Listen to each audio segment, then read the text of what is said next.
Hey guys, we are back with Messy on Purpose, and I have Johanna here with me today. And I'm going to let her give a little introduction, and then we're going to dive right in.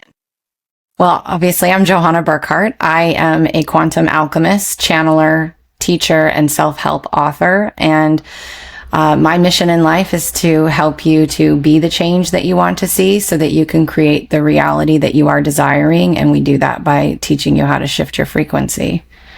It's pretty much what I had to do in my life, and it's just become my mission to help other people do the same.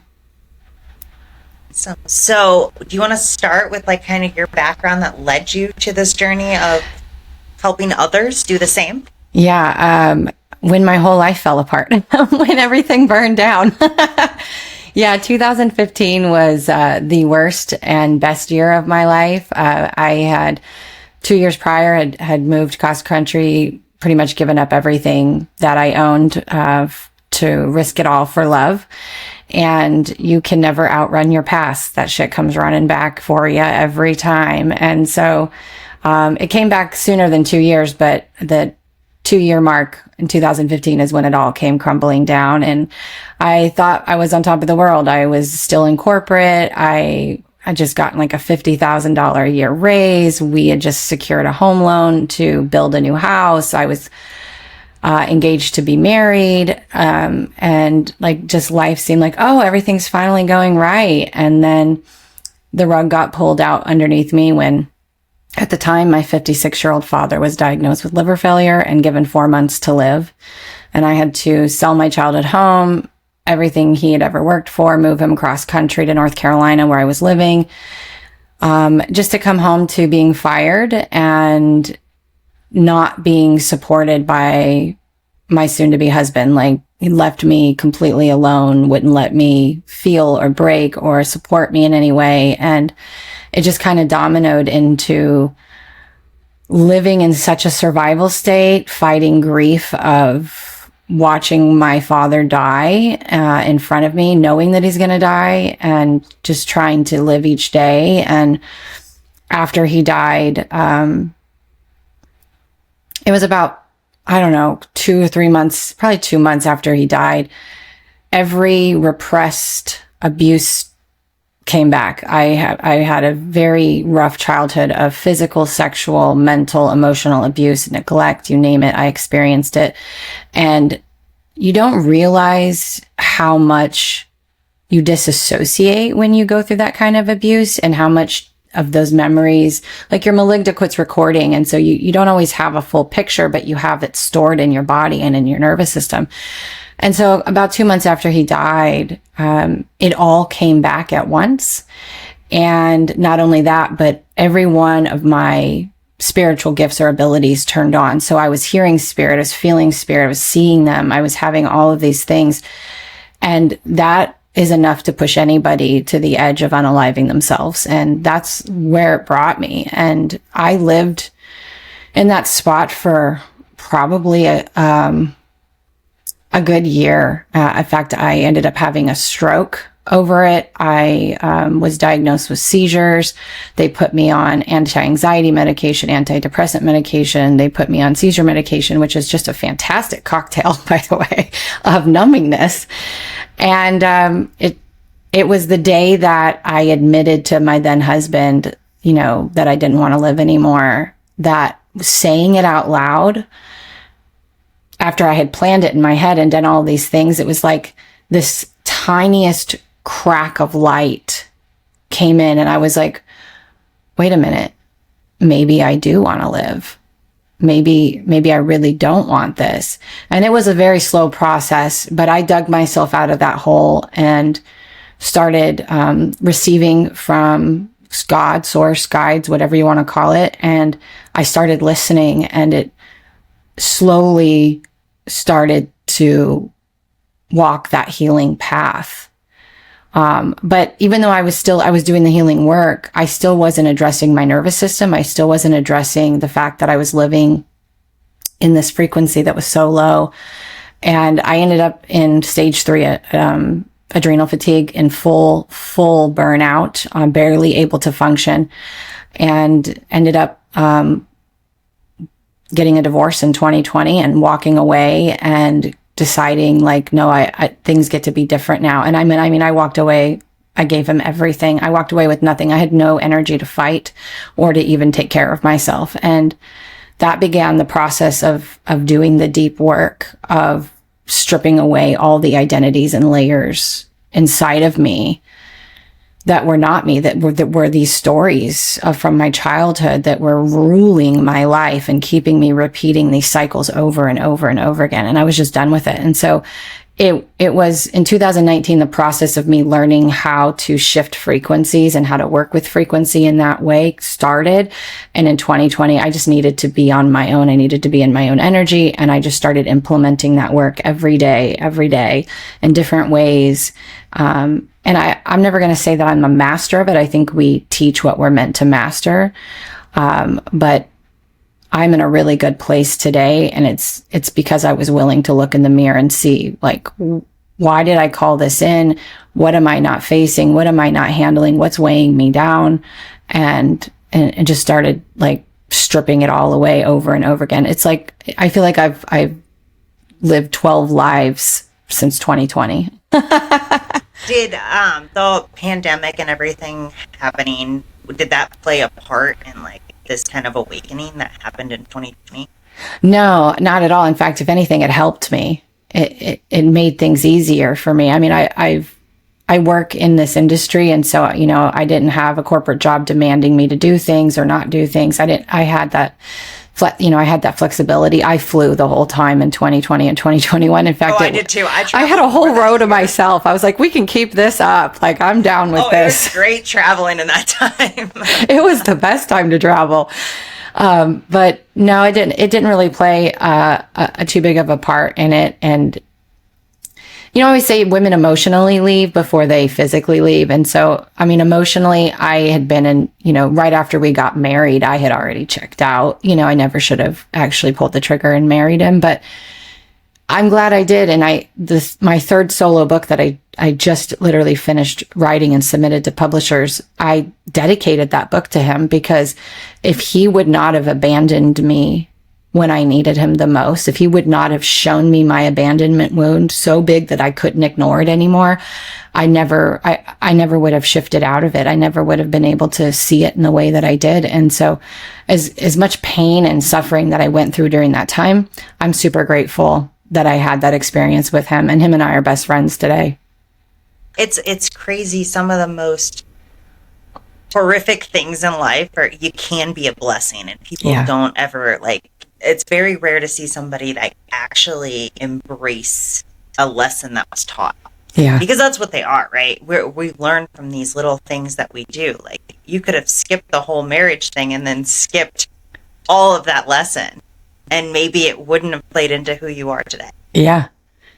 And that's why I'm so grateful for that. I mean, the lessons didn't stop there. I mean, they kept going. They always do. You know, they kept going, and I kept resisting and kept resisting. I mean, I lived on my own for probably a year and a half. And right after I published my second book, thinking I was riding a high, and again, it was a cycle, right? I get to these beautiful peaks, and then the old story comes in that the shoe is going to drop. And of course it did. And all my money disappeared. I had to ask churches for donations to pay my rent, and ended up selling everything I had just bought, and whatever was left I put in storage, and ended up becoming a nomad, not because I wanted to, but because I had no other choice to. And at the same time, I am ridiculously grateful for that, because when you are solo traveling in your car and you're just going, I mean, I went through 28 states. You don't know where you're going next. You don't know how long you're going to be there. It made me face every survival fear, right? And so today, like, uncertainty to me is not scary. It's an adventure. Like, I kind of get excited, like, ooh, I don't know what's going to happen next. And it's okay not to know, because if I try to figure out what it is, I'm going to create something that I don't want. And so, and all those, you know, stories of what if this happens? What if the worst case scenarios? And I just don't allow that to rule me anymore. Like, I've learned to lead myself, and in doing so, I lead all those inner children and all those parts of me that have all of these scary perceptions of what may happen because they're frozen in that space still of that trauma. And I don't fight with them anymore. They just trust me to go, hey, it's okay. We're going to do it scared. Like, I'm right here. I'm with you. I've learned to be with myself. I've learned to support myself and be decisive and have conviction in my decisions. And that is what it means to lead yourself. You can't be wishy-washy. You wouldn't take advice from a wishy-washy general in the military. So why are you going to let these parts of yourself dictate what's true? It's not true. And you have to be able to trust yourself. Yeah. That is a huge thing that most people miss. If you can't trust yourself, how do you ever put trust into somebody else? Yeah. And I actually think we're always trusting ourselves. It's just, what version of you are you trusting? Is that you? Are you trusting the 5-year-old who thinks she's about to get, in trouble because she's not doing what she's supposed to be doing? And so that kind of woke me up too, because it's like, oh, I've trusted myself the whole time, but I was just trusting the wrong version of myself. Or, it's not even wrong, but the version of myself that played small, that was limited, that felt like she was not enough. And it was like, why would I follow that? That doesn't even make sense when you logically think it. Yeah. It's what you want to grow out of. Yes. You want to trust the future person you're trying to be. Yeah. The one that's confident and believes in herself. Like, that's the voice I trust now. The other voices, I'm like, that's okay. You can think that, you can feel that, but we're going to do this anyway. And you're just going to come with me. Let's try this out and see how it goes. Yeah. That's kind of my motto with everything. Yeah. Well, I mean, it's funny because I always see these memes or videos about fuck around and find out. I'm like, that's just how I live. I'm not going to put my toe in. I'm just going to jump in. And if I don't like it, I'll get out, 100%. You try it, you don't like it, it doesn't work out. That's okay. Yeah. On to the next. Yeah. But the toe isn't going to tell you anything. Like, you just got to dive in. Yeah. Oh, and everything's scary, no matter what you're trying for the first time. So why not? Yeah. And I mean, it's like, is it really scary, or is it just uncertain, And so it's like, oh, there's something really fearful here. I just don't know what's going to happen. And so it makes me feel fear. But I was like, what if the most amazing thing happens? And now I live by the motto, everything is happening for my benefit. And so every time I go through a breakup, every time something fails, every time anything goes wrong, or what my ego perceives as wrong, I'm always like, this is happening for my benefit. And I can't see it. But when I look back at all the other stuff that we judged as bad, that absolutely was for my benefit. So there's like evidence now that, yeah, everything is happening for my benefit. So what do I really care what happens? Why don't I just be open to it? I strongly believe that everything happens for a reason. We're taught lessons through life for a reason, to move us in the right direction. Not every failure is actually a failure. Sometimes it's just a little lesson that you got to learn along the way to navigate to the next thing. Yeah. And I'm grateful for the failures, because I always say, like, I'm not afraid of failure. I'm an expert in failure. Most people are afraid of success, and that was me. But the fear of success came from feeling like if I'm successful, that means there's going to be a lot more, not necessarily pressure, but I'm going to need more support. And in the past, I haven't had that support. And it's like, well, that doesn't mean we're not going to have it this time. Doesn't mean that we can't hire people to support us, And so it's interesting how people think they're really afraid of failure, but I think most people are afraid of success. Oh yeah. Yeah, because what's next after you get success? Can you hold it that long? Can you carry it that long? And then they get afraid. Well, if I get it, then what if I lose it? What if I lose it? What if I can't sustain it? Yeah. What's next? That's even scarier, right? You get to that point where you're like, yes, I hit that goal I've been waiting for, and then now what? Yep. Yeah, and then you just move the bar a little higher, and then it just keeps going. But I'm in that space right now. I'm in what I call the void, or the in between, where I don't know what's going to happen next. I just submitted my book to publishers for the first time, that's scary as hell. You know, I have all these things that are kind of up in the air, and this is the first time that I'm in this space where I'm like not bracing for impact. I'm not trying to fix it or figure it out. I'm just like, well, I'm going to have a good time and enjoy myself, and when the next thing shows up, I'll know, you know, and I'll know what to do with it. And that has been the biggest evidence for me of the work that I do for myself, to just be like, okay, we need to shift. We need to move into a different frequency, because living here, camped out here, isn't going to help me at all. And what do you think? So obviously, like the situations and the circumstances that you're in is what brought you to this. Yeah. Right. But like, what were some big steps or little tools that you used along the way to kind of help you get to this point? So the thing that came through that I used, I call it the purification process, but it really helped me to stop, take accountability, become present, sit and be with myself, and love myself anyway. So it has 4 frequencies. I see you, I hear you, you are safe, I love you anyway. And actually, I love you anyways tattooed on my arm because I legit hated myself. And so when I started to love myself, I got so excited I went and got it tattooed on my arm. But so I see you was the accountability piece. It was like, I see that I'm triggered. I see that I'm in fear. I see that I want to lash out or I want to shut down. Then as soon as I started calling it out, like 50% of that pressure went away, like immediately. And there's so much power in the fact that most people that we talk to or engage with, they want to be seen. They want to be heard, right? And so I hear you is just me observing the ego and inner child personalities that are giving me their lens of perception about what's happening, right? So I'm listening to them. No one listened to me when I was a child. So I'm like, okay, let me listen to what you have to say. It isn't the truth, but I'm going to hear you out, right? And then I am safe was 2 parts. It was 1, I'm safe to feel this. I'm not going to label it as shame or guilt or disappointment or not enough. Instead, I was like, where does this live in my body? And then I would just give it room to breathe and feel all of the uncomfortable sensations. And as soon as it got to the most intense part of feeling where most people want to immediately resist, I would just breathe out and let it move. And I would almost instantly feel better. But then I would always, the I love you anyway is like, hey, I love you even if you are feeling not enough, even if you are wanting to throw a tantrum, even if you're pissed, like it's okay to feel that way, you know?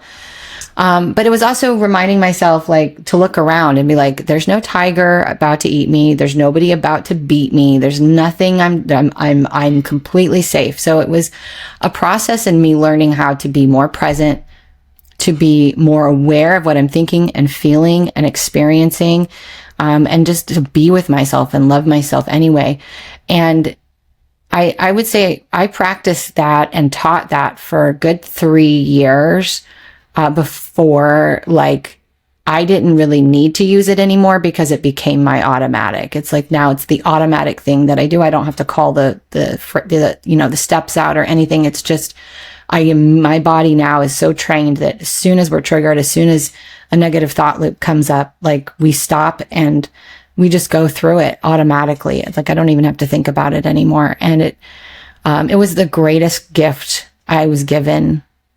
And I talk about it all the time just because that's the key. Like, yes, you can go. I've had hypnotherapy. I am a hypnotherapist. I've gone to shamans. I've done plant medicine. I mean, I've done it all. And at the end of the day, like those things are great. They can excavate a lot of things. But if you can just learn to recognize that you're not broken and just be with yourself and say, what do I need right now?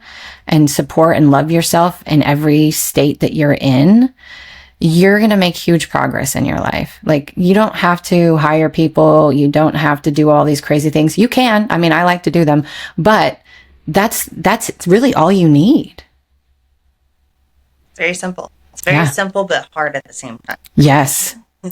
Because you have to be dedicated to it. You have to be committed to it for yourself. Well, it comes to making change, right? Yeah. Change is hard for people. And if you don't want it, You're not going to do it no matter what tools are Yeah. given to you. You have to want the change. Yeah. Is this something that you teach other people then now?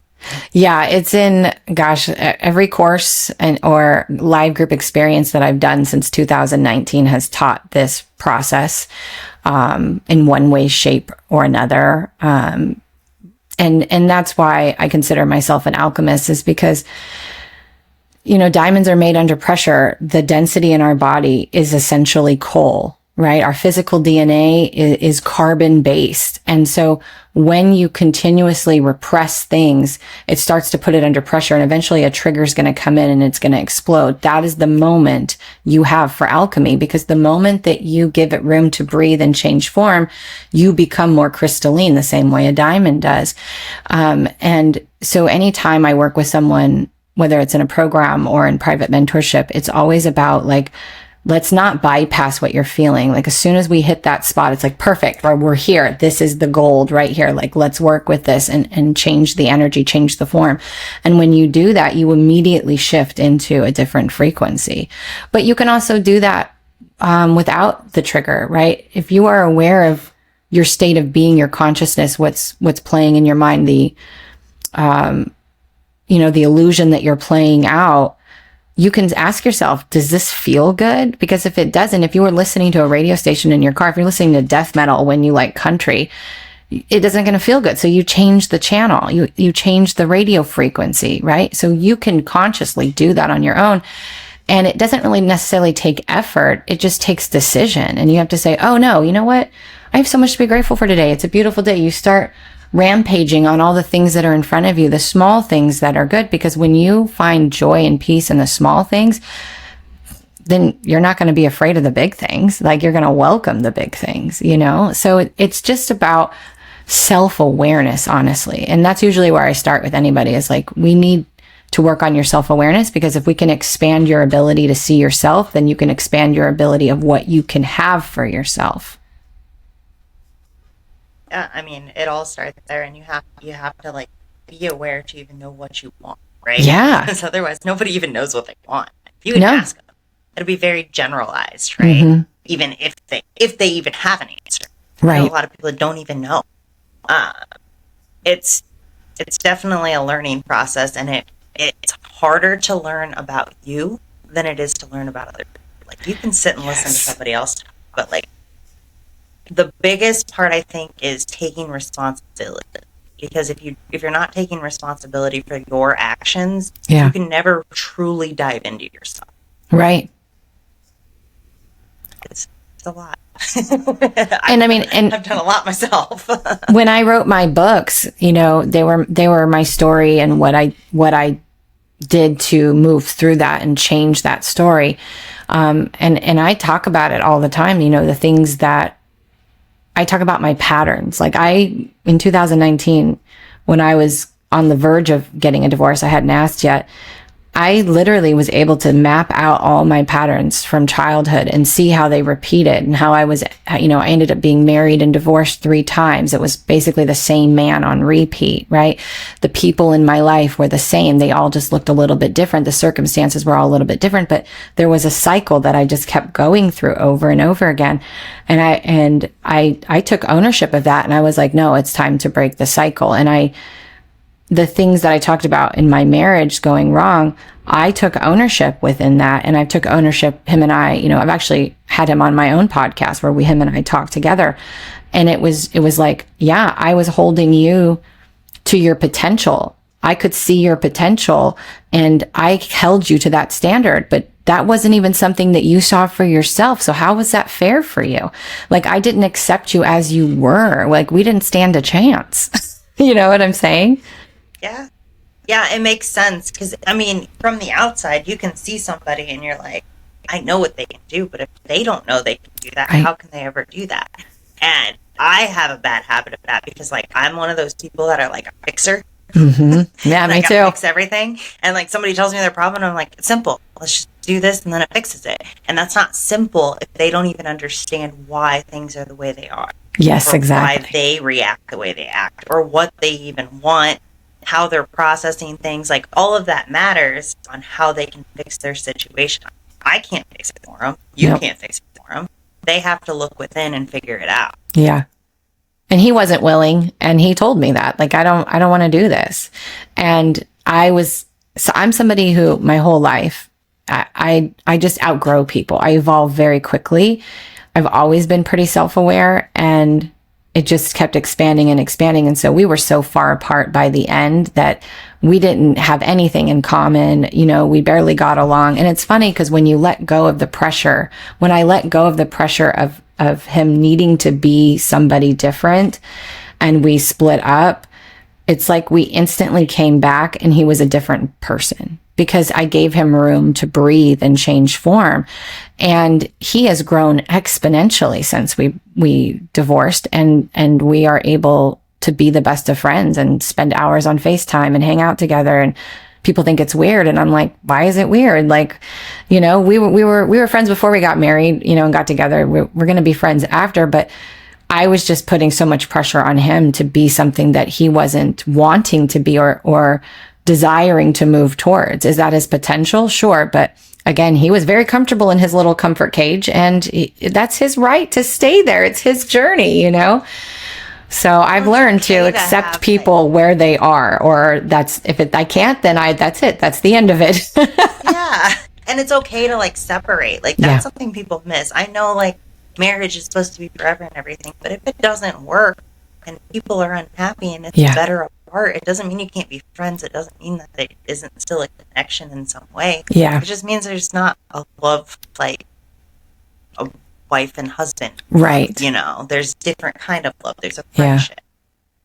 And I used to judge myself like, oh, I was engaged twice between marriage 1 and 2 that I ended, you know, so I'm like, I just keep repeating, and I keep going through these cycles of where I get really successful, and then I'm down to losing it all again. I've lost it all 3 times. I've had to start over 3 times. I've done all these things, and I've been through all these stuff, and I feel like my life is a mess all the time, but now I just love it. I'm just like, no, this is who I am. And I just have these crazy experiences. And instead of suffering, I just decide to have a good time in it. You know, I just decide to roll with it because it hurts a whole lot less. And, you know, I can quickly see like, oh, I know why this is happening.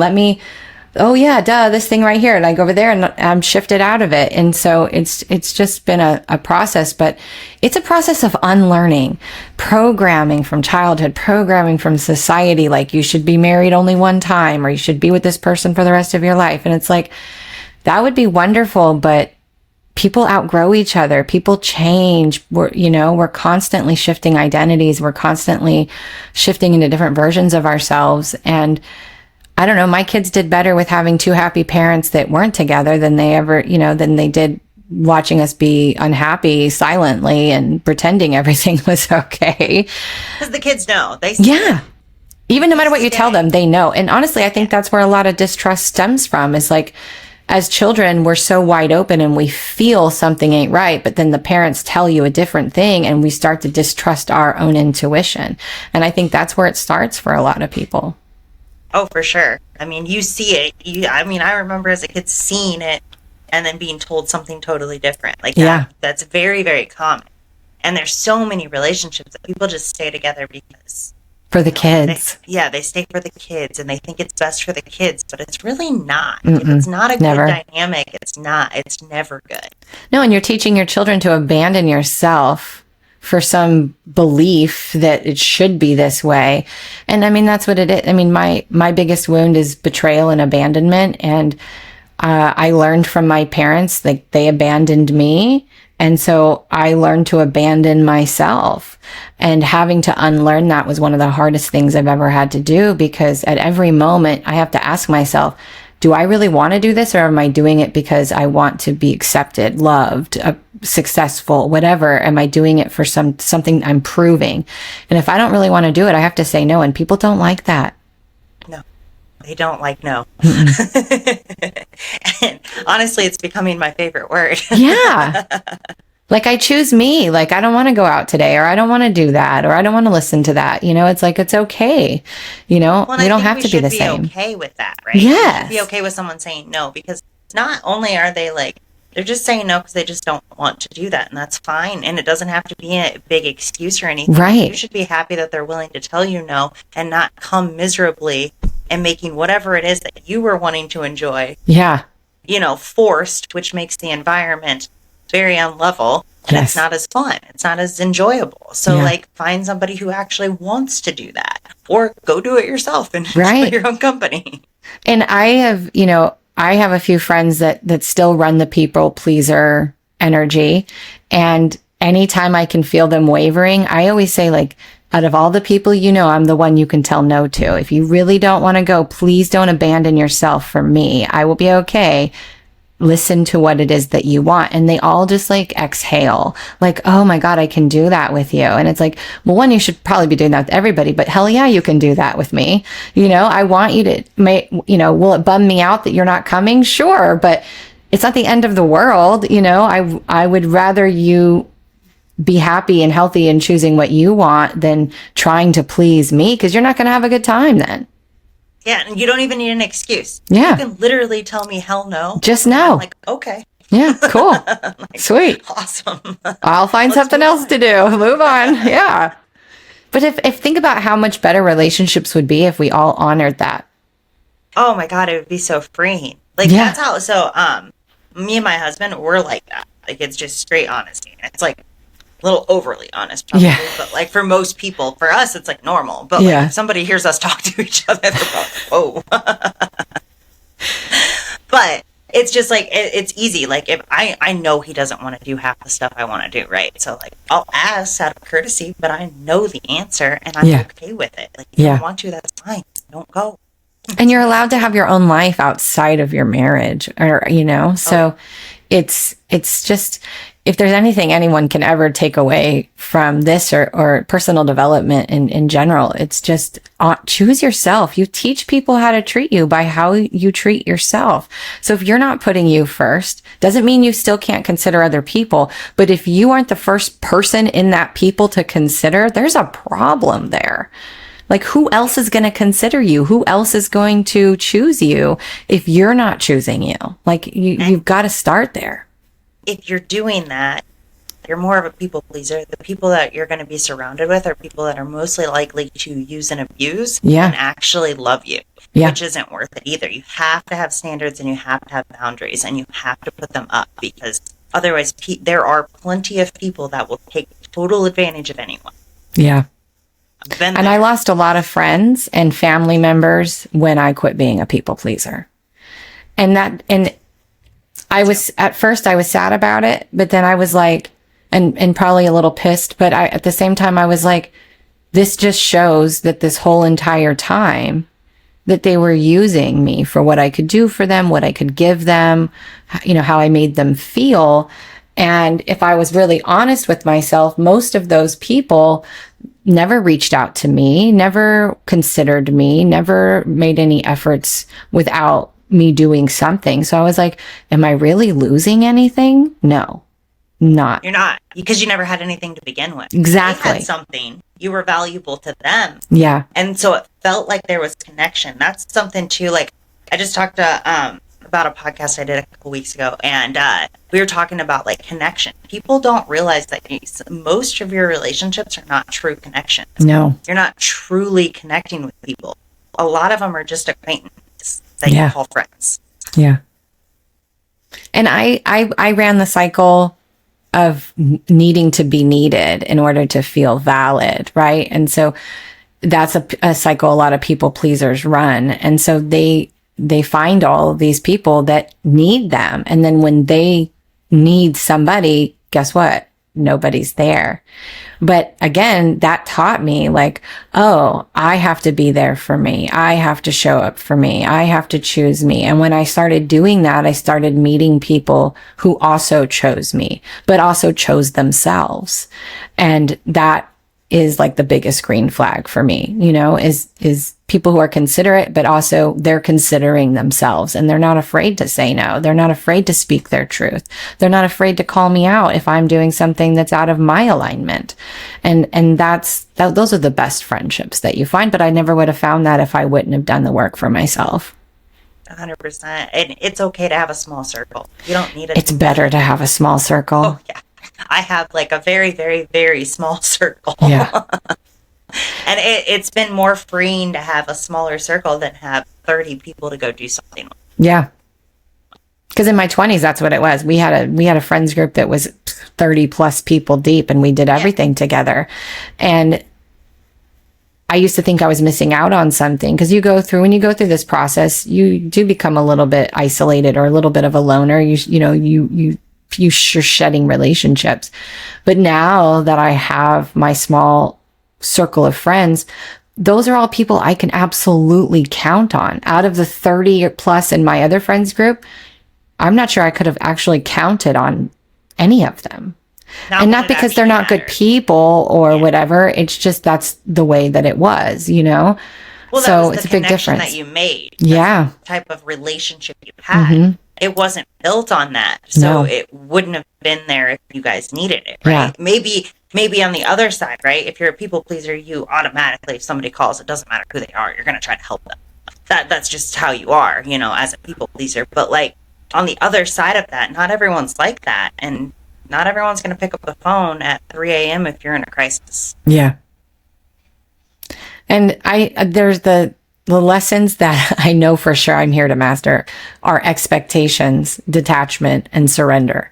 Because as somebody who had all those wounds, I just held on so tightly to things that weren't serving me. So relationships, careers, businesses, you name it. I held on so tightly out of fear of being alone. And I think it's hilarious that I was basically shoved off a cliff and gone, you're going to be a nomad now. I was alone for 2.5 years. I had to become my own best friend. And so while I was kicking and screaming as it began, about halfway through, I was like, oh, all right, this is pretty good actually, and I got to really enjoy myself and enjoy experiences. And I was like, I don't have to get bitched at because I want to stop 85 times on a road trip, or, I can go to wherever I want. I can do whatever I want. And it was so freeing. And it was just the best thing. And so it's funny how everything happens for your benefit, and you're just like, why my life is a dumpster fire. And when people say that to me, or I lost my job, or I'm getting a divorce, I'm like, congratulations. Like, this is your moment. Like, you're in the inferno, and you can't carry the light until you walk through the inferno. So get to walking. Gotta put that work in. But it's been a journey, but I think about the difference between me and my brother, or me and other people who have been through similar trauma. And, some of them are in jail. Some of them, their life's a mess. And it's like, my life's a mess too. But at the same time, I used what happened to me to help other people, and to help other people break the cycles and to shed all of that weight that they're carrying that's not meant for them to carry, and all that programming. And so it's, for me, like, I look back at my life now and I'm like, I can't imagine a different life. I wouldn't be doing what I'm doing. I wouldn't be able to help people. I wouldn't, just being me. And if I never worked another day in this industry again, I'm still helping people because I am embodied and walking the path of what I am. I all these things happen to me. I go on these extravagant trips, these places, I meet these crazy people, and people are like, God, you must make millions. I'm like, no, but guess what? I don't need to. When I need to, then, or it happens, that's awesome. But I'm living my best life, and I am as free as I can be. And that's not because I bought my freedom with hustle and success. It's just because I choose to be free, and I choose to allow myself to be supported and for things to show up, and they do every time. And finding that purpose kind of came with the journey that you went through. Yes. Together, right? Yeah, because there was a long time I was real angry with God. How could you let this happen to me as a child? I was an innocent child. You go through those phases. And, it's waking up and realizing one day that you are an aspect of God, that everything is, that we all are, and we're all just having an experience. And that's where the frequency comes in. It's like, everything could be going wrong in your life and you can still be in a good mood. You can still go out and have a good time. You can still look at the sky and go, God, it's a beautiful day. You know, it's a choice. And when I realized that, I was like, oh. And when I was suffering, I would hear the voice come in and say, when I'd be like, this needs to stop, make it stop, make it stop. And I would hear this voice come in real soft and say, then stop. All you have to do is stop and say, I'm done with this, and take a deep breath out and stop pulling it back in again and again and again. And I was like, oh, wow, I really do have more control of my life than I thought, not in a sense of making things happen, but from an inside space of my state of being. I can control my state of being. And if you control your state of being, that means you're in charge of the frequency that you are on, and the frequency of the things that you want don't live in the victim. So you have to choose, yeah, things are shitty today, or things didn't go well, or I'm tired, or whatever, but can you still choose to be grateful for this life? Can you still choose to find beauty in it? Can you still choose to be kind to people and smile? And the days you can't, love yourself through that. But, you know, as much as you can, choose. And you're teaching yourself, you're rewiring your neural pathways, you're reprogramming yourself every time you choose. No matter what kind of day you're having, there's no matter what to be grateful for. Whether it's just waking up, whether it's the people that you get to have in your life, whether it's the job you get to go to, even though it sucks. Like, there's always something to be grateful for. Every time I fall in a weird slump, I like to do 30 days of gratitude. Literally just find one thing every single day that's different that I'm grateful for. Because there are so many. And it's surprisingly hard at first, but then once you start doing it, you realize, wow, there are a lot of things. Yeah. Even on my worst day. So on days where I can't find anything and I'm just in that, my go-to is to always go watch the sunset, because the things that I appreciate the most, I can't create. I can't create a full moon. I can't create a sunrise or a sunset. I can't, create a beautiful landscape. I can only appreciate it.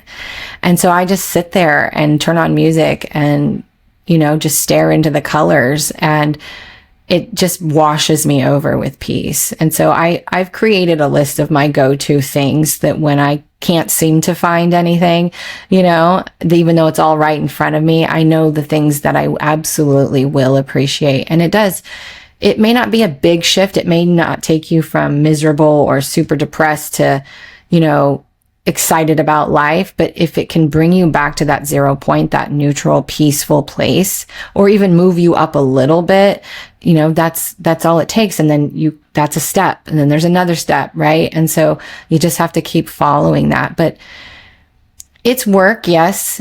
But I like to not call it work anymore. I like to call it support. I'm supporting myself. I'm loving myself. These things, there's days where I'm like, I don't want to sit in a sauna. I don't want to work out. I don't want to do these things. And it's like, but I know that if I do them, I will feel better. I know that I'll have more energy. My mind will be more clear. And so I create discipline as a form of self-respect. Like, hey, us showing up, even if it's for 10 minutes, we're respecting the fact that we know this is good for us. And that's another thing that people struggle with, is discipline. And so when you tell them that it's the highest level of self-respect, it kind of shifts their mindset a little bit. Yeah, that is the biggest problem, I think, in society alone. People just committing and being disciplined in something. Yeah. When it doesn't even necessarily mean working out. Just anything. Yeah. And it's very frustrating, actually, that it's such a big common problem. Because if you do it, you feel better. You feel better when you commit to something, you're disciplined in it, and you're true to yourself. Because if you can honor what you want on a daily basis by doing that thing over and over and over again, even when you don't feel like it, right, there's a shift in your brain that kind of is like, wow, I can do it. Yeah. That's why I work out, honestly, because I work out pretty hard. And I don't do it to have some special body or whatever, I do it because it's like, my workouts are hard. And so I'm in the moment where I want to quit, and I'm like, oh my God, look at me. I can do hard things. Like, I can sit in this discomfort for 2 minutes in this pose and know that it's going to end, and just be here in it. And so working out has been a game changer for me. But I think the biggest disciplined thing that I have done is create a routine for myself. Now, it's not rigid, meaning that those things can't happen at different points around the day. But when I became a nomad, I created a routine even within that, because I wanted my nervous system to have predictability. And when nervous system has predictability, it tends to feel safer more. And so when you haven't really learned how to regulate your nervous system or manage your energy, a routine is a really good place to start. And I always have minimums with my routine. So like example, I work out 4 days a week minimum. I usually end up working out 5 or 6, but 4 is my minimum. And it's a minimum of 10 minutes. So even on the days where I am just not there, I'm exhausted, I don't want to do it, 10-minute walk, 10 minutes of yoga, 10 minutes of something. And 9 times out of 10, I go on to do a full workout. But it's that 10 minutes, like, okay, we have a minimum. And if I only meet that minimum, that's okay. But I showed up for myself. I created that predictability within my nervous system that shows my nervous system that I am loved and supported and that I'm leading myself. And that has been the biggest game changer for me. It makes a big difference when you have things in place that you commit to every single day. Right. That goes into your routine. And it doesn't even necessarily mean that you have to have it on schedule. Yes. It's just doing that. Yes. And when you do that, it really does, it develops something in your brain to where anything is possible. Mm-hmm. Right? So like showing yourself that you can do these little things will show yourself that you can do the big things too. And that kind of hits back on that fear that we were talking about earlier, like, everyone's fear of that change and that fear of like what's going to happen next or what might change if I get this. Mm-hmm. And when you show yourself that you can do something over and over and over again, and you start to see change in yourself while you're doing that anyway, but like it shows you that you can do it. You just have to do it one step at a time. It helps you to believe in yourself. Yeah. Yeah. And think about how many people this year and over the next few years that are going to be running in survival mode and in that fear of uncertainty as our world starts to shift and change. And so for me, it's like my biggest reason right now for getting on other people's podcasts and putting out more books and just starting to speak more in general is to show people that living in uncertainty doesn't have to be a scary thing. It doesn't have to be fear-based. The other side of uncertainty is the other side of the coin, right? And uncertainty is an anxiety. It's a fear.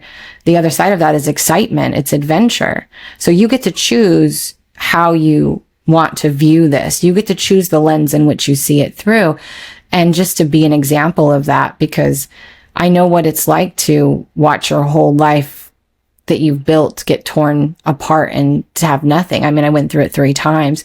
And if I can stand here today as a published author, as someone who helps other people, who sheds her light, who lives in joy and just enjoys her life, and that's all I do. Like that's what I need to do. Like we need to show people that uncertainty is not a scary thing. It's just a choice to see it that way, and to get excited about what is possible and to open up that imagination and creativity of like, God, if anything could happen, what would be the most awesomest thing I'd want to happen? Like, what would that look like? And so it's just teaching people to get curious, to not get stuck in the story and get curious and open themselves up to other opportunities. And in doing that, other scenarios, you're going to find doors. You're going to find opportunities that you couldn't see before.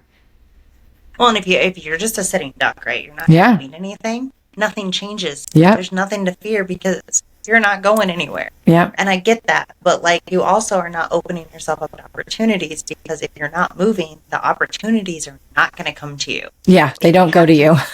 Yeah, you have to be taking action and moving forward, or at least in a direction for something to come along. And people think, oh, this person's so lucky, or oh my God, I can't believe that happened for you. But then you don't see all the things that they did to move towards that while you're sitting there not making any changes.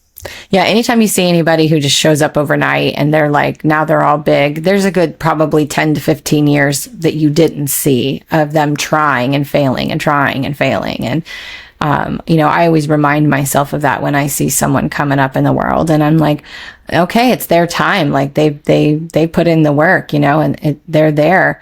But, and a lot of people are also in this space of where they think I will be when, or I will feel this when I have this, or I achieve this. But the mirror, your reality is a mirror, and it can only reflect back what you are. So if you aren't actively working to be the person that would have those things, and responding and having a routine and living from a state of being of someone that has what you want, where you want to be, you'll never be there. And so even if those are the steps you take, is just changing how you show up for yourself, that's going to move you forward. Because again, your reality is simply a mirror of you. So you got to look in the mirror and go, oh, okay, what can I change here? And then your reality will change. And that's what a lot of people do that you don't even see. All the work that people put in to get to where they are is unseen. That's honestly the reason I call this messy on purpose, is because the mess is where it happens, but that's not what everybody broadcasts, right? No. You don't see that on social media. You don't see that in a business you walk in that's successful. You don't see that in these mentor groups where they're promising that you can be like me. Like, you don't see the mess, and the mess is where it happens. And if we don't embrace the mess and we don't enjoy it and we don't take that action during it, we will never open up those same opportunities. And that's why people feel stuck. Yeah. And that's I would say one of the things that I'm known for is I don't hide anything. Like, I am as transparent as they come. And for a long time, I got a lot of slack from that from other coaches and healers. And I was like, but this is what's real. There's nothing shameful about me failing. There's nothing shameful about something not working out for me. It's something that I can learn from. And if I can learn from it and I can share about it, someone else can learn from it. And maybe they won't have to go through that. And so I have never really felt shame or embarrassment to show the behind the scenes of my journey. And I think that's why a lot of people call me the real one, because I keep it real. I'm like, this is what's going on, and this is how I'm working through it, because I feel like that's where the most value is. Yes, I created this beautiful thing and I'm here, but I'm here because that's what I went through, like you said. And so let me teach you how I can help you move through that, because that's probably where you are right now. And it might even help you skip a few steps, right? Yes. Now I've already trialed and errored this. Let me tell you how I did it. And then you won't make the same mistakes. Yeah. And we can learn from each other. All of us can. All of us have gone through different things, different situations, some very similar, some very different, right? And I mean, sharing the real parts is really more beneficial than sitting here and talking about how you're successful and how you built this. But you're not telling me the details of what you went through to build it. You're just saying, oh yeah, well, we did this, this, and this. Well, yeah, but what about what failed? Yeah. What didn't work out? That's where we learn. That's where we connect. So somebody is not going to connect to you if you just go up to them and you're just like, yeah, so I own this business, and I, invest into these or whatever. And now they're like, oh, okay, well, you're lucky. That's usually the mindset behind it. But if you go up to them and you're like, let me tell you how many times I failed before I got it. Now they're like, I can relate. I've failed on a few things. Let me listen. I want to connect with this person. Two totally different conversations. Yep. One's a real connection. One is just talking. Yep. And that's why I love podcasts, why I created my own, why I go on other people's, why I listen to them, because you hear stories and people relate more through storytelling, right? And sharing your story, because oh my God, it was like you're telling my story. And I'm like, I know it's so many of our stories, but it gives them hope when you see that person actually made it through the other side. It's like, okay, if they can do it, I know I can do it, And I don't place myself as successful based upon number of clients, income, how many book sales, any of that. My success is rooted in how do I feel? Do I feel good about myself? Do I feel good about what I'm doing? Do I feel good about my life? Do I feel at peace with everything? If I can say yes to that, then that means I'm successful. And that's how I gauge success now. And I'll never be one of those people that will be out there being like, if you work with me, you'll start closing 500K years or whatever. It's like, that's so old. Like, that's so burnt out. Like, people don't want fake promises anymore. They just want to find peace inside of themselves. Yeah. And like that's something that sits with me is like, I don't necessarily want to make big promises to make money. Like, that has never been a thing, right? I want to truly make a difference in someone's life. And whether that's through conversation on this podcast, whether that's through, I do like health and fitness coaching for entrepreneurs. And like, so like if I help one person actually change their life and their routine, what to the point, and this is a big one for me, is like, I want it to the point where you don't need me anymore. Me too. Yeah. Like, so you don't need me anymore. Like, you can do this on your own. And like, I was on somebody else's podcast who was talking about how like he was like teaching somebody under him how to do his job, but he doesn't want to teach them too good. I was like, no, as a leader and as like a mentor, you should want to teach them to be better than you. Yes. Or as a parent, you want your kids to be better than you. You should always want them to be better than you. And then he's like, well, then they'll take my spot. I said, why aren't you filling bigger shoes at that point? Why aren't you working to fill bigger shoes? Like, it's not about you. If you are mentoring somebody, if you are coaching somebody, it is no longer about you. It is about that person. And you want that person to be the best they can possibly be. Yes. And I've had so many clients that were in mentorship say to me, because I'll tell them, whatever I'm teaching you, when it works and we see transformation, you can use that information and go teach it yourself a different way, or however way you feel called. And they're always surprised by that. Like, oh, you won't think I'm stealing it or copywriting it. I'm like, well, for one, it's nothing I created. It came through me. And number two, it's supposed to be a ripple effect. So absolutely, I want you to say, I learned this, I utilized it, this is what it did for me, and this is how I can help you. I want to see the ripple go out. So absolutely, anything that we talk about, anything that I teach you, even if it's a modality, even if it's, whatever, I don't care. Take that information. It's not proprietary. Put it in your own words and get out there and keep sharing that light, keep spreading the awareness and the word. And I've actually had to end contracts with people, or they'll come back and they'll say, I want to do another round. I'll be like, you don't need it. You're done. You're good. Like, it's time for you to stand on your own. And because sometimes, I'm sure you've been in coaching or mentorship packages, since you've been on your journey, but it's like, you almost get a little bit afraid to let them go. You like build, it's like a breakup when it's over. It's a connection that you don't want to lose, because you feel like it's holding you accountable. It's holding you to where you are. And if you lose it, you might end up back where you were. Yep. And so I always have to tell people, like, no, our time is done. Like, you got this. I've seen you do it. I'm cheering for you. You don't need me anymore. And that always surprises people too. And it's like, well, of course I would love to be paid, but I'm not going to take your money when I know you no longer you don't need my services anymore. I want to be challenged. I want to talk to someone new. I want to expand myself a little bit more. And it's your time to now stand in the light and go do your thing, and watching people slowly kind of do that. And I see them now. I see my prior clients online showing up and doing their thing. And I'm so happy for them. Like, I'm always like, yes, like, I knew you could do this, but I'm the same way. And it's nice to meet another person who does that in their industry, because it's a rare thing today. It is very rare. Most people just want you to just pay, and then they don't even give you the value that you're paying for. Right. A lot of these mentorships and coaching, it's like, they literally give 50% effort, and they fit it as like a one size fits all. Yeah. And that drives me nuts too, because it isn't one size fits all with anything. It doesn't matter what industry you're in. It's not a one size fits all. I can't just hand you one thing that will give you everything you need, because everyone's circumstances or situations are different.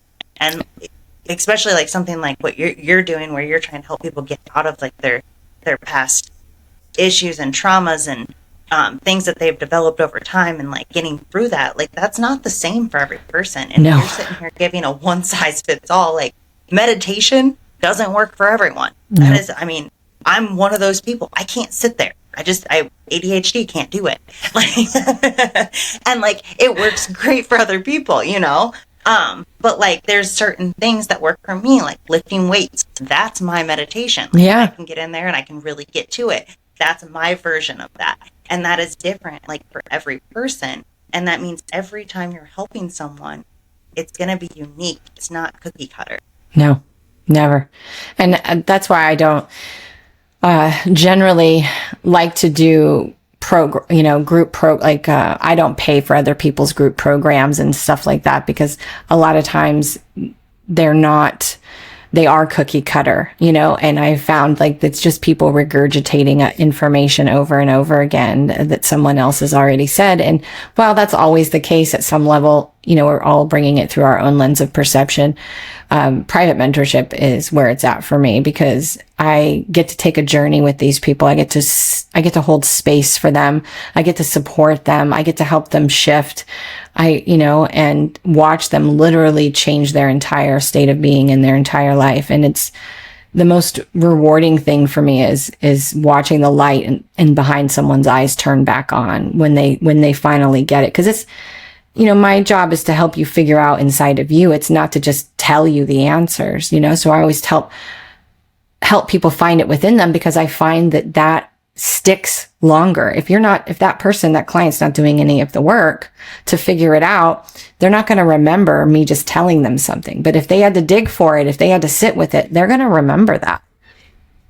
Yeah. And it's like it's a genuine connection that you're making with each person individually. Mm-hmm. So now it's even stronger when you're giving them this information. If it's generalized, most people just take it as like a general thing, right? I can scroll on social media and find 10 of these little tips and tricks, you know what I mean? Like, but when you're actually connecting with somebody, you actually understand them, they understand you, and the information is exchanged at a different level. And you feel safe. And that's the whole point of something like that. In containers in any shape or form, no matter what industry, is when you build that relationship with someone, you feel safe, you start to trust them, you open yourself up, you grow exponentially in that way. But you have to first be able to open yourself up to you. Like you have to be open to yourself first, because otherwise that won't work. It won't matter how good of a coach you have. No. And that's where you have to be open to that change. You have to be aware of what you want. And all of that starts with the groundwork. Yeah. That it doesn't matter how many coaches for business, for health, for anything. No matter how many you hire, if you can't take in what they're giving you, you're going to get nothing from it. Yeah. So you have to start with you, and you have to start with where you're at. Yeah, you have to be willing to implement and try and do the things. And I've had people go through mentorship. It's very rare, but I've had a couple. I think I've probably had 2 over the last 8 years that paid and just didn't do the work. And it's like, you keep showing up for them, and after that, if they get through their contract and they don't do it, I won't re-sign them. I won't do it again, because it's like, you know what, you obviously aren't ready. You're not ready to do it. And when you are, and you come back and I can feel it, maybe we'll try again. But right now, you just got to sit in where you are until you're ready to actually get up and move. Yeah, and sometimes, like, I've had to turn people away because you're just not serious. You're not ready. You know, like, I'm not going to, 1, I don't want you paying for something you're not getting anything out of. Yeah. And, like, 2, you have to want this. If you don't want it, I can't help you. Yeah. And sometimes it's funny because I wanted it for so long, you know, before 2015, but it took me getting to a space of having no choice but to face my pain, and then the space of complete exhaustion from trying to make a man into something he wasn't willing to be, and try to heal myself and try to heal him and try to carry the weight of the whole world. And it literally exhausted me to the point to where I could barely move anymore. And sometimes that's the path that some of us take, is we have to hit that complete other rock bottom of where we are like, okay, fine, I'll do it your way. I'll try something. I will do this. I'll do that. And so I don't know. I have a lot of compassion for people that walk that path. And now I used to, back in the day, I'd want to step in and try to prevent them from hitting rock bottom, and what I've learned is it just makes it worse. So now I just honor people where they are on their path, and I don't see them as wrong. I just like, well, that's where they are in their path. That's where they need to be. And I get to choose if I want them in my life at some level, and how much of that do I want. But it's not my job to wake people up. It's not my job to fix anybody. My only job is to accept them for who they are, where they are, and know that that's perfect for them. It took me a long time to get to that point too, like where I thought I could help everyone. Yeah. You can't. You just can't. You really can't. There's many people that have to hit rock bottom to make a change. And some people will still hit rock bottom and still not change. Yeah. Isn't that crazy? Yeah. And it's just like one of those things you have to accept. Like, I can't make your choices, you know? It's a hard one too, especially if you are like that more people pleaser like we are. Like, you just want help and you want to fix it and you want them to be happy. But we have zero control over that. Nope. It's none. It sucks. It does. It's hard to watch at times, but I just remind myself in those moments, like, that's where they need to be. Nobody could have, as much as I wanted someone to save me. I mean, there's nothing where, like, I was 100% a daddy's girl. We were very enmeshed in a very unhealthy way. We were very codependent on each other.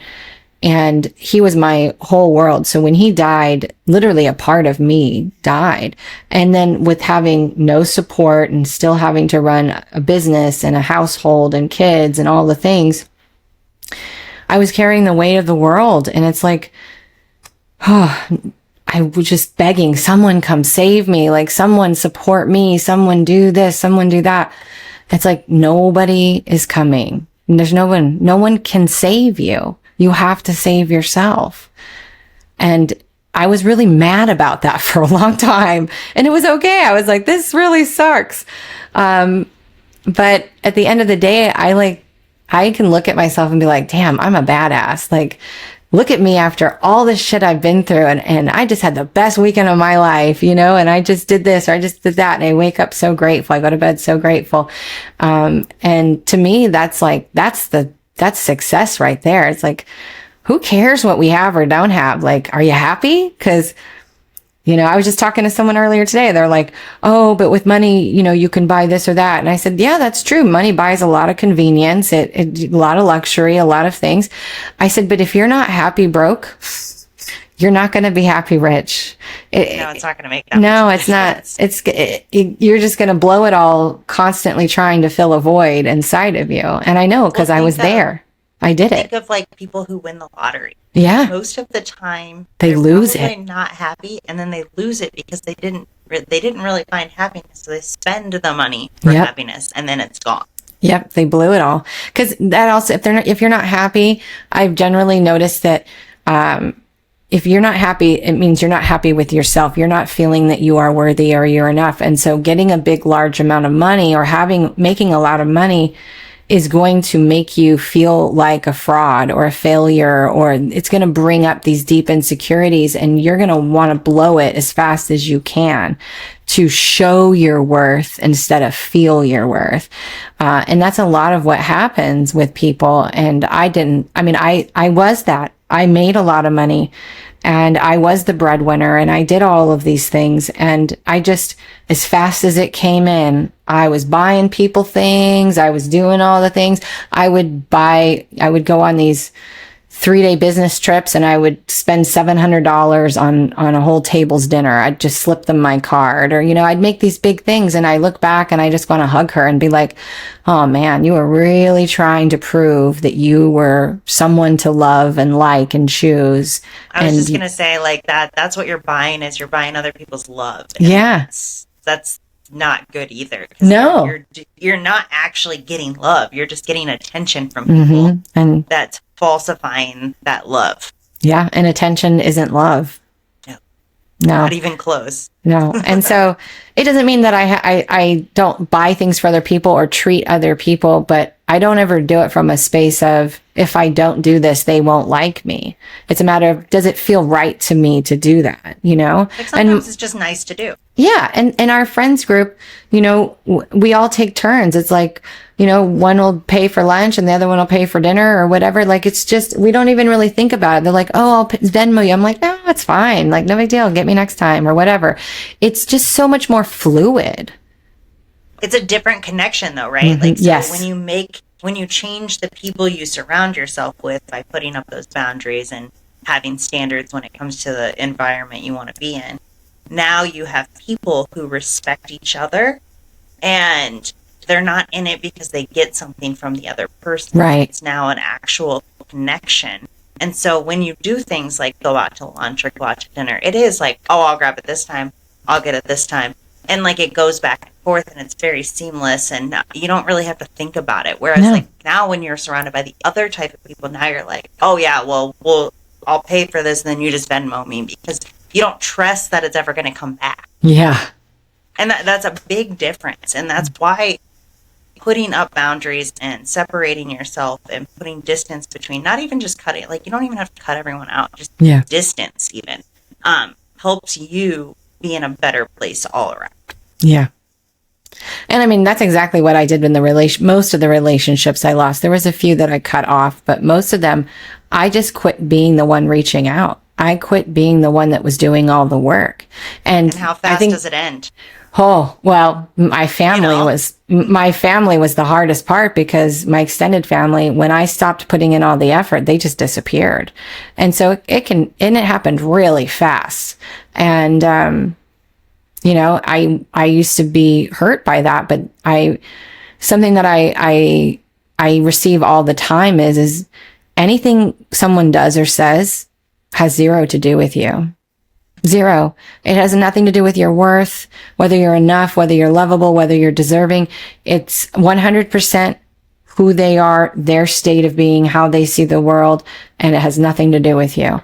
And that has been something that has helped me be able to let go of relationships. Like a best friend that I had for since 2017, we stopped being friends this year. And when she said she wanted to have space and, you know, didn't think we should be friends anymore, I didn't chase after her.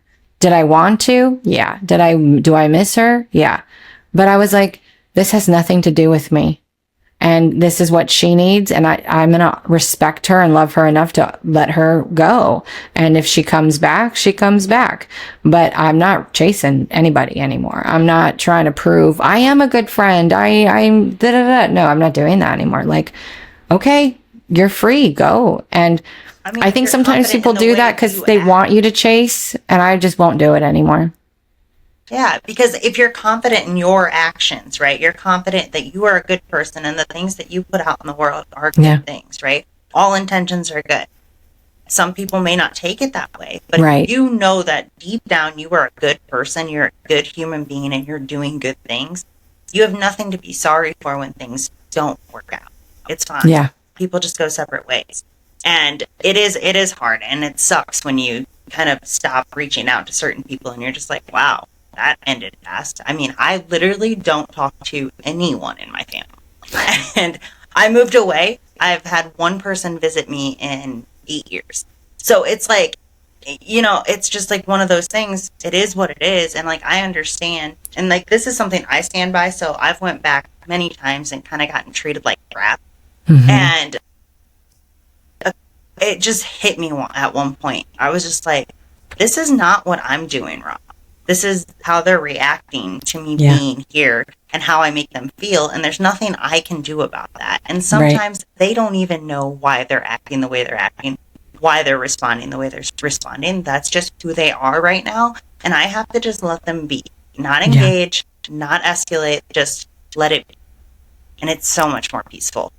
It is. And I always say you only defend what you doubt. And so I don't defend myself anymore. I don't defend my character because I'm like, I don't doubt who I am. I don't doubt who I am. And so I'm not going to do that. But it generally is the people who are most centered in themselves and empowered in themselves that have the brightest lights. And when those bright lights get around other people, it shines on things that they're not willing to see, and it triggers them. And then they end up, projectiling that out like vomit onto you. And so, I always look at that and go, oh, I guess they're seeing things that they don't like. That's not my problem. I'm just being me. And as long as you're comfortable with that, it's way easier to deal with it. Yeah. If you have your own insecurities and now it's insecurity bouncing off insecurity, that's where it's a little rougher. But once you figure it out, it's very freeing to know, like, they just have to work on their stuff. I know where I am. I mean, even for me, like now, like obviously being triggered or being in a heavy emotion or trauma that's coming up isn't comfortable, but I get excited. I'm like, oh, something's here. Like I get to make more space, and I think sometimes people think it's weird. And I'm like, maybe it is weird because it's not the norm, right? It's not mainstream, but man, it works for me. Like this, it just makes the whole process easier because I'm like, wouldn't you want to make space in your house for something better or, for a new something to come in? So yeah, when I find that, I'm like, oh, okay, this is my golden moment. Like I get to make space right now, and you never know what you're going to find and what little golden nuggets show up with it and how much freer and lighter you're going to feel. And so, the work never stops. The supporting yourself never stops. The journey never stops. You just get really good at doing it. And it becomes something that you love doing instead of something you dread doing. Yeah. And then you can enjoy your life no matter the circumstances. It's amazing what little bit of self-worth how did you phrase it? Self-respect. Self-respect. Goes a long way. Like, yeah. Just even starting it makes the biggest difference. Yeah. And it didn't, like I said, that's why I said it was about a good 3 years before I really knew that I loved myself, but I would stand in the mirror and I'm a big proponent of, I won't tell you to stand in the mirror and say you love yourself when you don't, because then you're lying to yourself and that's not respectful either. And so I would stand in the mirror and list off things I appreciated about myself. And I started where something felt I could stretch it a little bit, but it was rooted in truth and moved my way up because, just saying affirmations in the mirror or to yourself when you really don't believe them, that's not going to get you anywhere. You have to really be willing to look at the truth and say, it's okay. This is okay. Like I can find reasons to appreciate myself or what the extra weight or the extra time or whatever, the extra space of not having the things, appreciate what it's giving me, So you have to really, I think the most important thing we can be is truthful with ourselves. Yeah, you got to be honest, right? Yeah. I mean, if you can't be honest with yourself, how can you be honest with anyone else? You can't. It all becomes a mask, an act, and a performance. Yeah, and I think everyone at some point doesn't like themselves. At some point, there's going to be some point in your life that you just don't like yourself. Yeah. We've all been there. And sometimes you're still there. Sometimes it's a long journey in that. But if you take the few steps forward, you can get to the point where you do love yourself. Yeah. And I've been on the lowest of the lows before. And right now, honestly, I feel like I'm at the highest of the highs. That's amazing. I think it's pretty good, right? Yeah. But like an ocean wave or a heartbeat, it dips and ebbs and flows, and we have to be willing to take the ride. And it's not every day, right? Like tomorrow I might wake up a little bit less kind of self-confident and full of myself, but today I woke up pretty good, it varies. I love that. It's true though. It really does vary. But I've even made, like, I don't know. I I don't fight with those days either, though. It's like, I just give myself permission. I give myself space for grace, and I'm just like, it's okay. And the more accepting I am of my state of being, the faster I shift out of it anyway. So resistance is the, I feel like telling somebody else. Yeah, I feel like telling somebody else helps me too. So like if I'm like in a slump and I'm just not in the mood today, I will tell my husband. Or like, I started my period. I'm in the mood. Just leave me alone. Yeah. And like just telling somebody that almost makes me snap out of it. Like it's like, oh, okay, now I've acknowledged it. Now how can I get out of it? And it's just it's that full honesty. If you're not honest with yourself and you try to pretend like every day's a good day, it's not going to go well. It's not. You can't just wake up and just say it's a good day, like, and just assume it's a good day. Sometimes it's not. Yeah. And sometimes there's circumstances beyond your control that, that create environments and things. But again, it's a matter of how you regulate yourself, how you support yourself, but that's, you just telling your husband like that's why the first step in the purification process is I see you, because it's like, you got to call it out. You got to tell the truth. You got to look at yourself and be like, what's going on right now? Like, what's showing up for you? And just calling it out, it takes away so much of that energy right away. And when you're not hiding anything at that point, right? Because it's out. You said it out loud. Even if you're saying it out loud to yourself, like you're saying it out loud. Yeah. And that makes it real, and it makes it there instead of sitting with you like, is this real? Yeah. You're not holding it in the front of your brain, like trapped, focused on it. You're like, hey, everybody, I'm not in a great mood today. I'm feeling a certain way. But in doing that, it's the same thing. It's like when you give something space for grace and allow it to transform, it usually does. But when you're hiding something, when you're pretending, when you're ashamed or, whatever, you're putting pressure on it. You're putting all of your energy into it. You're going to end up exhausted. It's eventually going to show itself anyway. And all that energy does is build and build and build. And then, your son forgets to take the trash out, which is something so trivial, and you just erupt, right? And that's something parents, we've all had those experiences.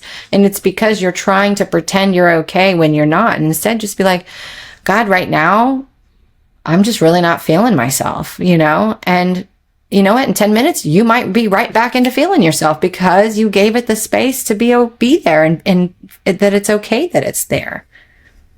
The other big thing that I like to focus on too is only what's in my control.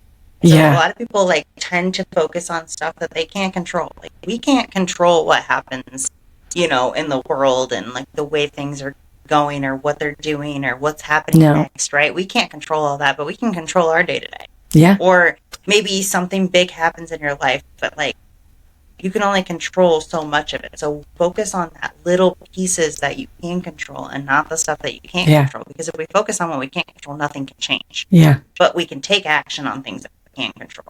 And absolutely. That's a big one too. So you're not only letting out your feelings and how you're feeling in that moment, but you're also focusing on the right areas. Yes.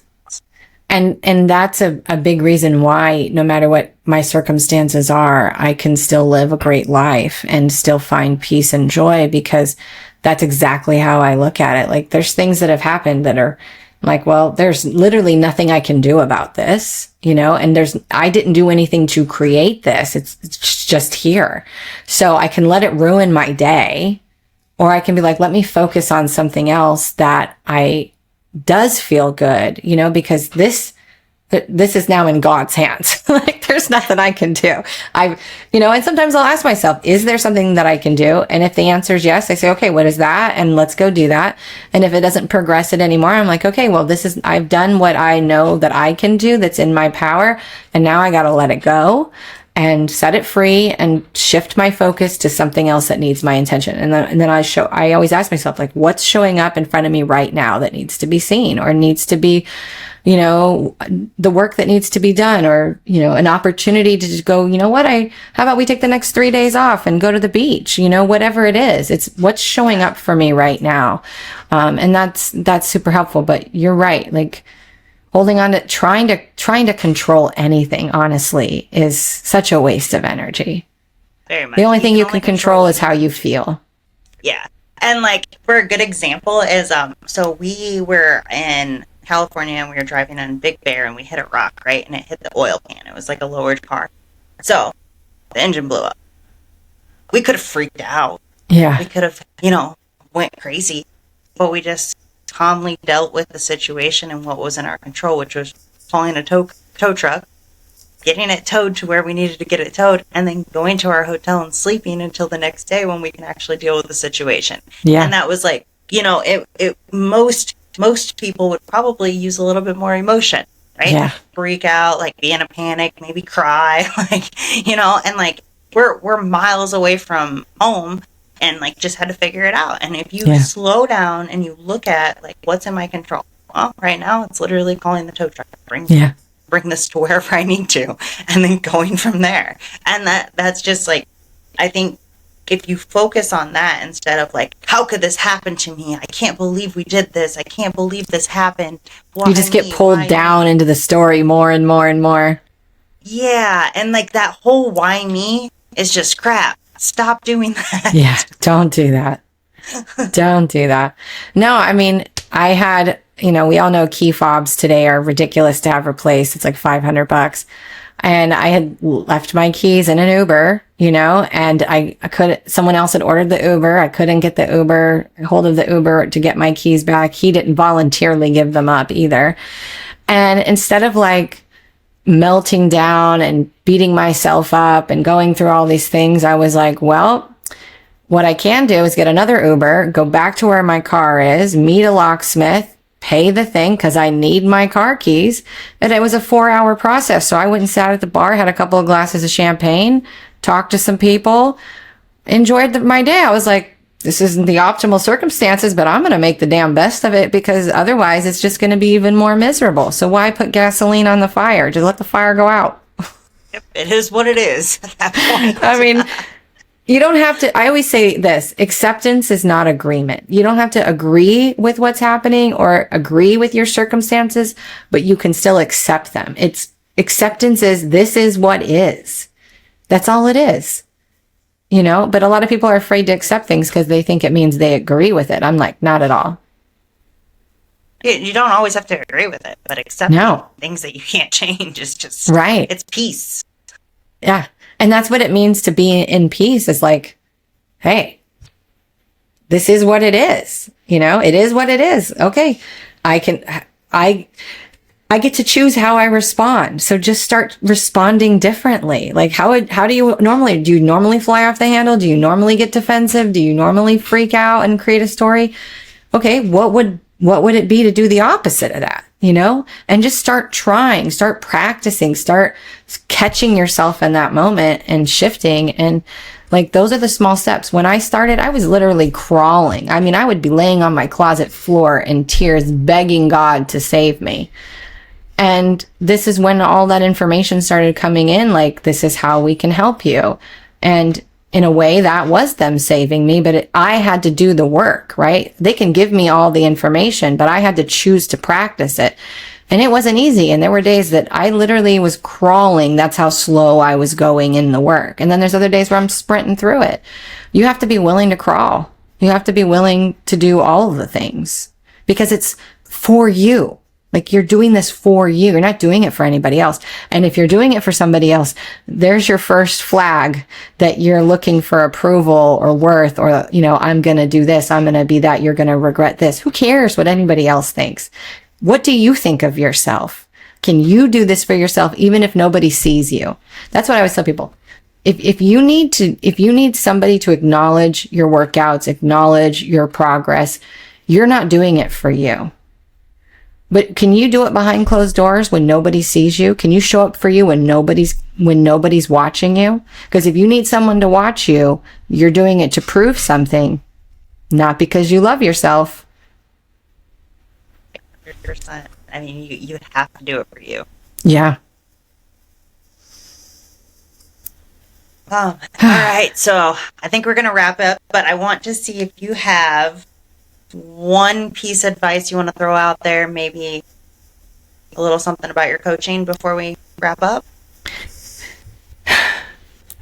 I think it's already been said, but in every moment of your day, if you can choose love and compassion, you can choose to be with yourself and love whatever's showing up like you are a child, the way that you wanted your mother and father to do. If you can start there of just being compassionate and not judging yourself and whatever you're going through, just be like, it's okay to feel this. It's okay to be scared. It's okay to feel ashamed. It's okay. I'm going to sit here with you. If you can start there, that alone will begin the process of you shifting your frequency, because in that, you are literally opening your heart and allowing a piece of yourself back in that you have pushed away for so long. And that's where, before you hire any coach or do anything in the personal development or healing world, the first thing is you have to be willing to sit with yourself. You have to be willing to look at yourself and see yourself through the eyes of compassion. You don't have to love yourself. You don't have to like yourself. But if you can be compassionate, then you have a leg to stand on and you can make steps forward. But it has to start there. You have to be willing to face yourself, because the ego will manifest what you won't meet. So all the things you're afraid of, all the things you're worried about that you don't want to look at, well, the ego is going to create that for you because you won't look at it. So save yourself the hassle and the suffering of going through another experience of hitting rock bottom or calling in another toxic relationship by being willing to look at yourself, to have compassion and meet yourself where you are. That's always going to be the first place I start with anybody. And so if anybody can take that and just, whenever they're in a mood or angry or triggered, they can just take a deep breath and say, it's okay to be here. It's okay to feel this, and to look at themselves and to just be there. You don't have to do anything. Just be with yourself with it. Your whole life will change, and it will change pretty rapidly.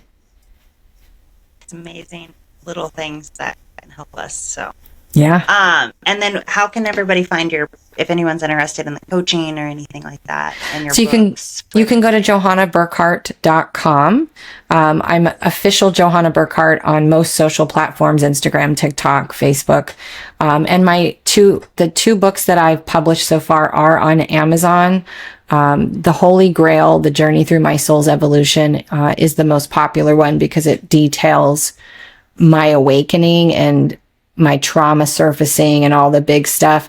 And so that's on Amazon as well. And my third book is called Desperately Seeking Me, The Road to Finding and Choosing Myself. And I'm in the process right now of finding a publisher. So hopefully by next year that will be out for everybody. That's going to be a really good book, because I feel like that's what most people are doing. They're just trying to find themselves. And so I think it will be a book that will be popular among women, especially the people pleasers. As I document how I shifted out of that. But yeah, all of this information can be found on johannaburkhardt.com or any of my social platforms, but my books are also on Amazon. So everybody have to check that out. Yeah. You want a coach that isn't going to just have you make a payment every month. Yeah, no, I'm all about the support. Like, how can I show up for you? How can I help you show up for you? And like, I don't know. There's things that are more important than money. And, obviously we should get paid for our services. But there's plenty of people that I've helped that have never paid me a dime. And, I love those stories when people be like, I've been following you for 10 years. I've never bought anything, but you've changed my life. And it's like, I love that. That's amazing. It just shows that money's just an excuse. Oh, yeah. I mean, just even like posting certain things on social media could change somebody's day, let alone their life, So there's so many ways to provide value. So many easy ways now. Absolutely. Well, thank you so much for coming on the podcast. If you want to hang out after I wrap this up real quick, okay. We'll talk for a second. Okay, sounds good. But I thank you so much. And bye, guys. Bye.